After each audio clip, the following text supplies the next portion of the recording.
दोस्तों आपका बहुत बहुत स्वागत है हमारे यूट्यूब चैनल अंग्रेजी एकेडमी में। हमने 10th क्लास की जो बुक थी हमारी राजस्थान का इतिहास एवं संस्कृति, उसमें से हमने 50 क्वेश्चन कर लिए थे। आज पार्ट 2 के अंदर नेक्स्ट क्वेश्चन करते हैं।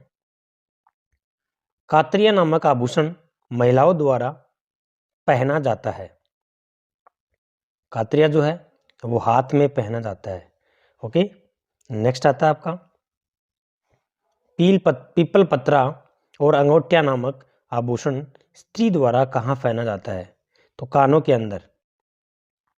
पीपल पत्रा और अंगोठिया कहाँ पहना जाता है? कानों के अंदर। नेक्स्ट है राजपूत पेंटिंग्स नामक पुस्तक की रचना। बहुत इंपॉर्टेंट क्वेश्चन दोस्तों, क्या है आपका कि राजपूत पेंटिंग। देखिए ये जो राजपूत पेंटिंग है, ये सबसे पहले आपको ये ध्यान रखना है, इसकी रचना कब हुई? 1916 में।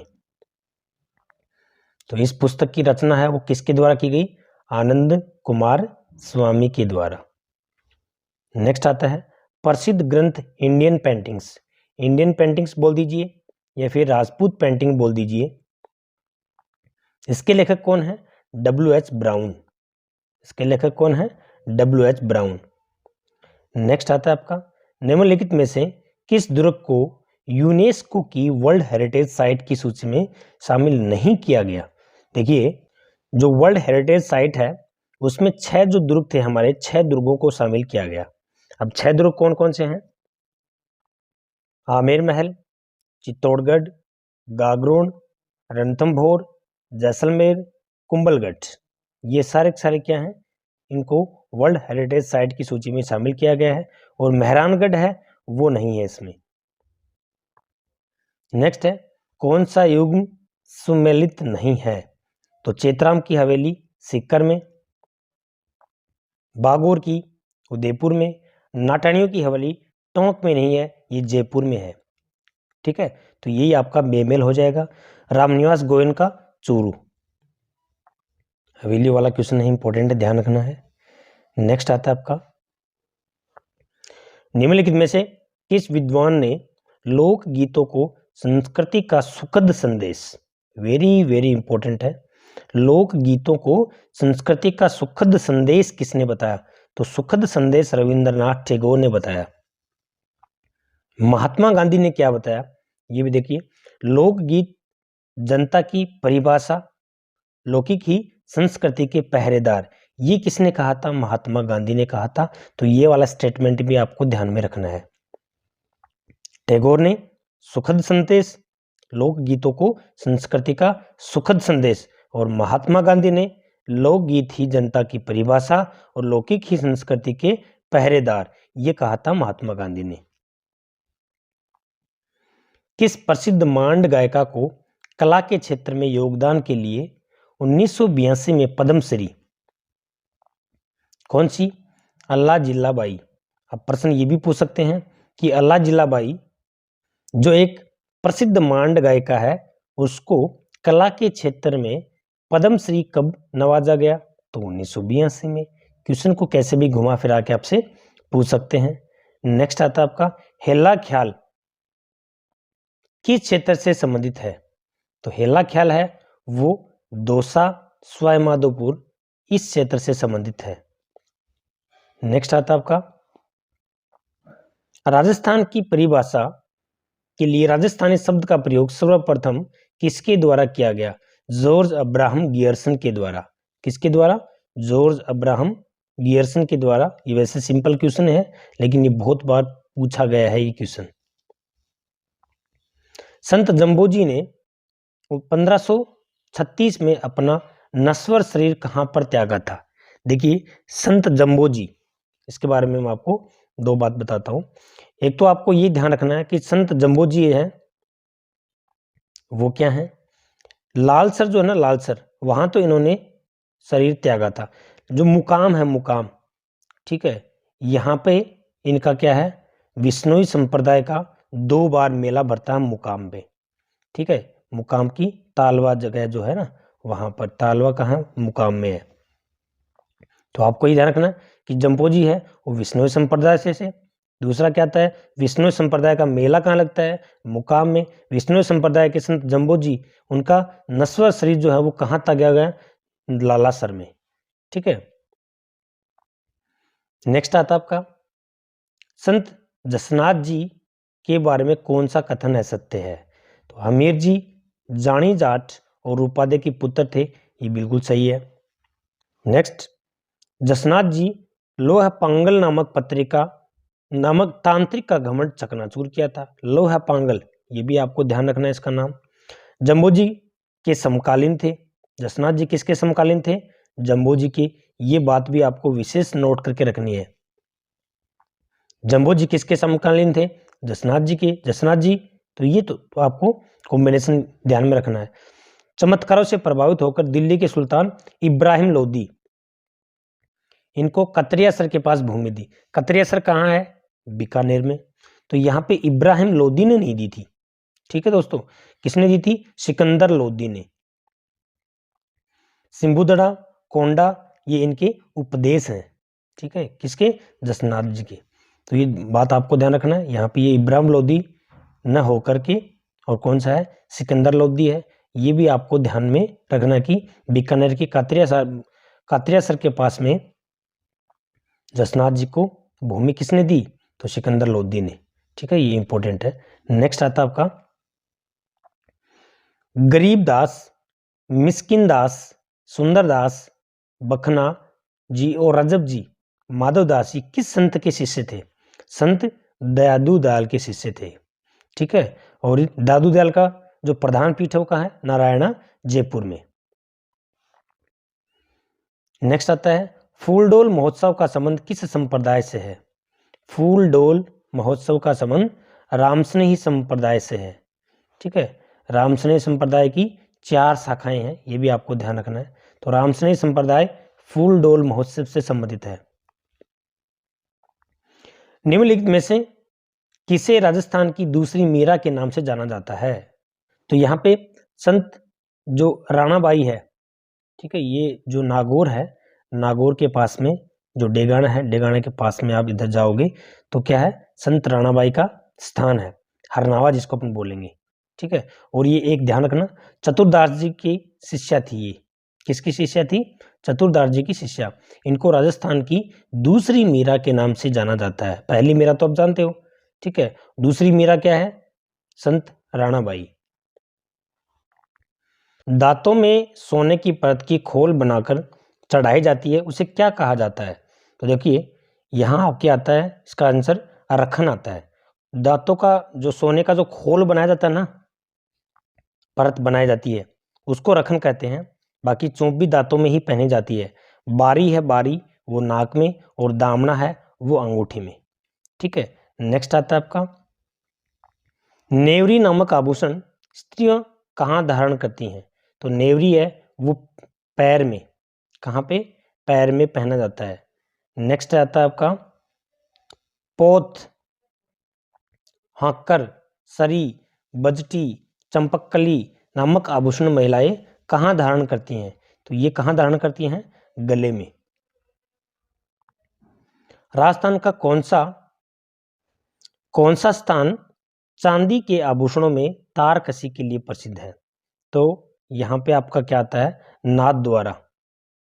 ठीक है, यहाँ पे ये जो नाथद्वारा है वो चांदी के आभूषणों में तारकसी के लिए फेमस है। वेरी इंपॉर्टेंट क्वेश्चन है ये। मेवाड़ के किस शासन काल में मेवाड़ की लघु चित्र शैली का स्वर्ण काल माना जाता है। देखिए इसका आंसर तो क्या आ गया, जगत सिंह प्रथम। ठीक है, अब इनके समय में, जो जगत सिंह थे, इनके समय में रामायण, रसिक प्रिया, गीत गोविंद, भगवान पुराण आदि विषयों पर लघु चित्रों का निर्माण किया गया। ठीक है, और जगत सिंह प्रथम थे, वो मेवाड़ की लघु चित्रकला का इनका जो काल था वो स्वर्ण काल कहा जाता है। ये वेरी वेरी इंपॉर्टेंट क्वेश्चन है। देखिए उससे ज़्यादा इंपॉर्टेंट फिर ये हो गया, श्रावण प्रतिक्रमण सूत्र चूर्णी। ये क्वेश्चन बार बार पूछा गया है। ये चित्रित ग्रंथ है वो किस शासक के राज्यकाल में चित्रित किया गया। तो यहाँ पे आपका क्या आता है, महाराणा तेज सिंह कब किया गया? 1206 ईस्वी में। ये वाला पूछा हुआ है। तो देखो इस क्वेश्चन को कैसे भी पूछ सकते हैं। 1206 ईस्वी में महाराणा तेज सिंह द्वारा कौन सा ग्रंथ है वो चित्रित किया गया? श्रावक प्रतिक्रमण सूत्रचूर्णी। किसके काल में? महाराजा तेज सिंह। कब? 1206 में। तो इसको कैसे भी आपसे पूछ सकते हैं। ये तीन चीजें, 1 2 3, इन तीन चीजों को आप अच्छे से ध्यान में रखोगे। नेक्स्ट है मेवाड़ चित्रकला शैली के प्रसिद्ध चित्र ग्रंथ गीत गोविंद और कलीला दमना। देखो ये भी वेरी वेरी इंपॉर्टेंट क्वेश्चन है। गीत गोविंद और कलीला दमना, ठीक है, ये प्रसिद्ध चित्र ग्रंथ हुए हैं में से किसके शासनकाल में चित्रित किए गए? महाराणा संग्राम सिंह द्वितीय के। महाराणा संग्राम सिंह द्वितीय के द्वारा, ठीक है, मेवाड़ चित्र शैली के लिए प्रसिद्ध ग्रंथ कौन से थे? गोविंद और कलीला दमना। एक बार क्वेश्चन ये पूछा गया है कि कलीला दमना क्या है, ठीक है, गोविंद या फिर कलीला दमना क्या है, ये वाला क्वेश्चन है, वो भी पूछा गया है। वो थर्ड ग्रेड टीचर एग्जाम में पूछा गया है कलीला दमना क्या है। 2008 वाले में जब आप उठा के देखोगे क्वेश्चन तो सिर्फ यही पूछा कि कलीला दमना क्या है, ठीक है। तो ये एक चित्र शैली के ग्रंथ है, इनको ध्यान रखना है। वेरी वेरी इंपॉर्टेंट क्वेश्चन है 72 का। बरसते बादलों में सारस मिथुन की नैनाभिराम आकृतियां किस शैली की प्रमुख विशेषता है? बीकानेर शैली की प्रमुख विशेषता है। देखिए दोस्तों ये जो बुक है आपकी बहुत इंपॉर्टेंट बुक है और निश्चित रूप से जो हम प्रश्न कर रहे हैं ना ये आपको देखना एग्जाम में मिल जाएंगे। मेहरानगढ़ दुर्ग में पुस्तक प्रकाश नामक पुस्तकालय की स्थापना किसके द्वारा की गई? मान सिंह के द्वारा। किसके द्वारा की गई? मान सिंह के द्वारा की गई। देखिए यहाँ हम थोड़ा एक आपको और बताता हूँ। इसमें बीकानेर जो शैली है ना, बीकानेर शैली, ये इसका उस्ता कला भी है, ध्यान रखना, उस्ता कला के लिए फेमस है, ठीक है। नेक्स्ट आता है निम्नलिखित में से किस दुर्ग में मुरली मनोहर मंदिर स्थित है? मुरली मनोहर मंदिर मेहरानगढ़ दुर्ग, कहाँ पर? जोधपुर, ठीक है। उसके लिए उसमें क्या है, ये मुरली मनोहर मंदिर है वो स्थित है। तो ये भी अच्छा क्वेश्चन है। नेक्स्ट आता है राजस्थान में भूमिज शैली का सबसे पुराना मंदिर कौन सा है? तो यहाँ पे देखिए आपका आंसर पाली जिले में शेवाड़ी जैन मंदिर भूमिज शैली का है। ये आपको ध्यान रखना है। क्वेश्चन आपसे ये पूछ लिया कि पाली जिले का शेवाड़ी जैन मंदिर है वो किसके लिए प्रसिद्ध है? राजस्थान में भूमिज शैली का। किस शैली का है? भूमिज शैली का है कहाँ पे? पाली जिले में, और शेवाड़ी जैन मंदिर है। तो ये आपको ध्यान रखना है दोनों चीजें। निम्नलिखित में से कौन सा युग्म सही सुमेलित नहीं है? चांद बावड़ी आबानेरी दोसा, आपको ऐसे याद करके रखने हैं। चांद बावड़ी आबानेरी दोसा, तो चांद बावड़ी कहाँ है? आबानेरी दोसा में। त्रिमुखी बावड़ी उदयपुर में है, ठीक है। त्रिमुखी बावड़ी कहाँ है? उदयपुर में है। नौलखा बावड़ी डूंगरपुर में है, ठीक है, ये भी ध्यान रखना है। और रानी जी की बावड़ी ये दौसा में नहीं है, रानी जी की बावड़ी कहाँ है? बूंदी में है, ये ध्यान रखना, ठीक है, ये भी इंपॉर्टेंट है। नेक्स्ट आता है रूप सिंह शेखावत का संबंध किस नृत्य से है? तो रूप सिंह शेखावत का संबंध किस नृत्य से है? भवाई नृत्य से है, ठीक है। नेक्स्ट है निम्नलिखित में से कौन सी बोली पूर्वी राजस्थान की नहीं है? कौन सी बोली पूर्वी राजस्थान की नहीं है? तो क्या आ गया इसमें? वागड़ी, ठीक है ना, ये अहिरवाटी है ना, अहिरवाटी वहां की है। निम्नलिखित में से कौन सी रचना रानी लक्ष्मी चूड़ावत की नहीं है? वेरी वेरी इंपॉर्टेंट क्वेश्चन है। ये वाला क्वेश्चन सेकंड ग्रेड में पूछा गया है, एक बार थर्ड ग्रेड में पूछा गया है, ठीक है। यहाँ पे आपको पहले ध्यान में क्या रखना है कि लक्ष्मी कुमारी चूड़ावत की पुस्तकें हैं या फिर उनकी रचना कौन कौन सी है? मोलक वात, मांजल रात और गिर ऊंचा ऊंचा गड्ढा, ये किसकी रचनाएं हैं? लक्ष्मी कुमारी चूड़ावत की उतर्यो है आभो, ये किसकी है? मालचंद तिवारी। कौन है? मालचंद तिवारी की है। वेरी इंपॉर्टेंट क्वेश्चन है, देखिए। मंत्र राज प्रकाश और हरिपुरुष जी की वाणी किस संत के आध्यात्मिक विचारों का संकलन है? तो यहाँ पे कौन से संत? संत हरिदास जी। ठीक है, ये क्या है? संत हरिदास जी। ये निरंजनी संप्रदाय की संस्था है। संत हरिदास जी के बारे में ऐसा बताते हैं कि इनका जो मूल नाम है वो हरि सिंह सांखड़ा था। इनका मूल नाम क्या था? हरि सिंह सांखड़ा। अब दोस्तों यहाँ पे ये डकैती का काम करते थे और ऐसा कहते हैं कि किसी भी एक आध्यात्मिक गुरु, किसी भी ऋषि की इनके ऊपर वो पड़ी नजर और उनकी कृपा से ये क्या बन गए? एक आध्यात्मिक पुरुष बन गए। ठीक है ना, इसलिए मंत्र राज प्रकाश और हरिपुरुष जी की वाणी ये एक आध्यात्मिक विचारों का संकलन संत हरिदास जी की है। ठीक है, तो ये वाला इंपॉर्टेंट क्वेश्चन बनता है आपके एग्जाम के लिए। निम्नलिखित में से कौन सा युग सुमेलित नहीं है? तो देखो शाहपुरा संत रामचरण, ये आपको मेल करना है। इनकी ये क्या है? शाखाएं हैं। संत रामचरण जी की शाखा कहाँ है? शाहपुरा में। संत दरियाव जी का रैन, ठीक है ना, यहाँ पे रामदास जी का खेड़प्पा। और ये सिंगथल है ना, सिंगथल, वो किसका है? हरि रामदास जी का है ये। ठीक है, श्री रामदास जी का नहीं है, ये श्री हरि रामदास जी का है। तो ये वाला इसका आंसर हो जाएगा। निरंजनी संप्रदाय के संस्थापक कौन थे? तो निरंजनी संप्रदाय के संस्थापक कौन थे? संत हरिदास। ठीक है, नेक्स्ट आता है आपका सीताबाड़ी में किस जनजाति से संबंधित मेला लगता है? तो सीताबाड़ी में सहरिया जनजाति का। सीताबाड़ी है कहाँ पे? बारा में है। तो क्वेश्चन को कैसे भी पूछ सकते हैं आपसे।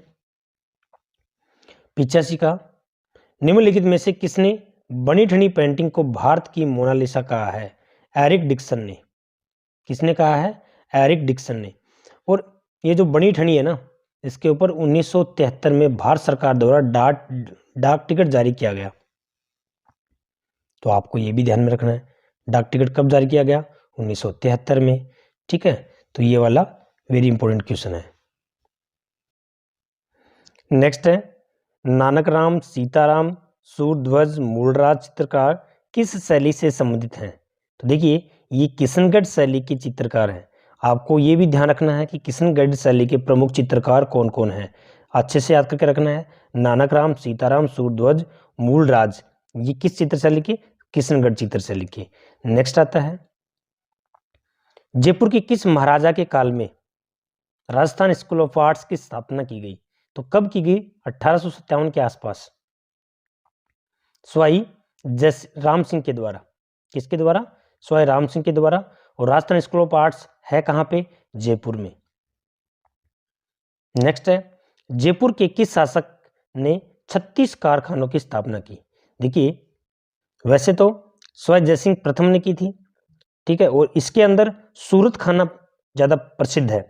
36 कारखाने हैं, उसके अंदर क्या है? एक सूरत खाना है। सूरत खाना क्या है? जिसमें चित्रकार चित्र बना देते। तो अगर सूरत खाना कहीं आपसे पूछे तो वो किस, ये भी ध्यान में रखना है। तो ये जयपुर के जो शासक थे वो 36 कारखानों की स्थापना की थी, उसमें सूरत खाना वहां का फेमस है, ये भी आपको ध्यान में रखना है। नेक्स्ट है नकीरी वादक, ये नथीरी है, थ, ठीक है। नथीरी वादन चित्र का संबंध निम्नलिखित में से किस चित्र शैली से है? तो देखिए अलवर शैली से है।